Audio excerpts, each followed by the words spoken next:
नमस्कार दोस्तों, ज्ञान सरोवर के इस YouTube चैनल में आप सबका बहुत बहुत स्वागत है। दोस्तों, आज हम बात करेंगे गरुड़ पुराण के बारे में। हम सब जानते हैं कि हिंदू धर्म में किसी की भी मृत्यु के पश्चात गरुड़ पुराण का पाठ रखा जाता है।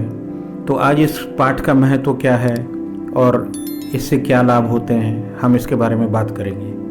हिंदू धर्म अनुसार जब किसी घर में किसी की मौत हो जाती है तो 13 दिन तक गरुड़ पुराण का पाठ रखा जाता है। शास्त्रों के अनुसार कोई आत्मा तत्काल ही दूसरा जन्म धारण कर लेती है। किसी को 3 दिन लगते हैं, किसी को 10, किसी को 13 और किसी को 1.25 माह भी लग जाते हैं। लेकिन जिसकी स्मृति पक्की हो गई, मोह गहरा या अकाल मृत्यु मरा है, तो उसे दूसरा जन्म लेने के लिए कम से कम 1 वर्ष लगता है। तीसरे वर्ष गया में उसका अंतिम तर्पण किया जाता है। फिर भी कोई ऐसी आत्मा होती है जिन्हें मार्ग नज़र नहीं आता और वे भटकती रहती हैं। तो आइए हम जानते हैं कि मृत्यु के बाद दिवंगतों के निमित्त क्यों रखा जाता है गरुड़ पुराण का पाठ। एक बार गरुड़ ने भगवान विष्णु से प्राणियों की मृत्यु, यमलोक यात्रा, नरक योनियों तथा सद्गति के बारे में अनेक गूढ़ और रहस्ययुक्त प्रश्न पूछे। उन्हीं प्रश्नों का भगवान विष्णु ने सविस्तार उत्तर दिया।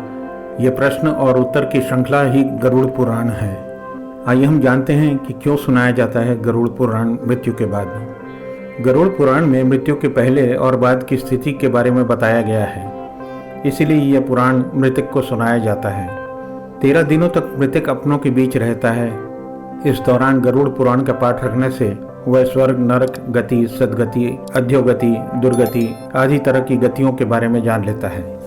आगे की यात्रा में उसे किन किन बातों का सामना करना पड़ेगा, कौन से लोक में उसका गमन हो सकता है, यह सभी वह गरुड़ पुराण सुनकर जान लेता है। जब मृत्यु के उपरांत घर में गरुड़ पुराण का पाठ होता है तो इसके बहाने मृतक के परिजन यह जान लेते हैं कि बुराई क्या है और सद्गति किस तरह के कर्मों से मिलती है, जिससे कि मृतक और उसके परिजनों दोनों ही यह भली भांति जान ले कि उच्च लोक की यात्रा करने के लिए कौन से कर्म करने चाहिए। गरुड़ पुराण हमें सत्कर्मों के लिए प्रेरित करता है। सत्कर्म और सुमति से ही सद्गति और मुक्ति मिलती है। गरुड़ पुराण में व्यक्ति के कर्मों के आधार पर दंड स्वरूप मिलने वाले विभिन्न नरकों के बारे में बताया गया है। गरुड़ पुराण के अनुसार कौन सी चीज़ें व्यक्ति को सद्गति की ओर ले जाती है, इस बात का उत्तर भगवान विष्णु ने दिया है। गरुड़ पुराण में हमारे जीवन को लेकर कई गूढ़ बातें बताई गई हैं, जिनके बारे में व्यक्ति को ज़रूर जानना चाहिए। आत्मज्ञान का विवेचन ही गरुड़ पुराण का मुख्य विषय है। गरुड़ पुराण के 19,000 श्लोक में से बचे 7,000 श्लोक में गरुड़ पुराण में ज्ञान, धर्म, नीति, रहस्य, व्यवहारिक जीवन, आत्म, स्वर्ग, नरक और अन्य लोगों का वर्णन मिलता है। इसमें भक्ति, ज्ञान, वैराग्य, सदाचार, निष्काम कर्म की महिमा के साथ यज्ञ, दान, तप, तीर्थ आदि शुभ कर्मों में सर्वसाधारण को प्रवृत्त करने के लिए अनेक लौकिक और पारलौकिक फलों का वर्णन किया गया है।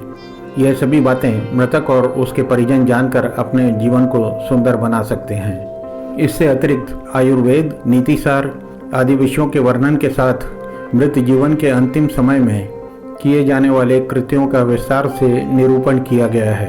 कहते हैं कि गरुड़ पुराण का पाठ सुनने से ही मृतक आत्मा को शांति मिलती है और उसे मुक्ति का मार्ग पता चल जाता है। वह अपने सारे संताप को भूलकर प्रभु मार्ग पर चलकर सद्गति प्राप्त कर या तो पितरलोक में चला जाता है या पुनः मनुष्य योनि में जन्म ले लेता है। उसे प्रेत बनकर भटकना नहीं पड़ता है।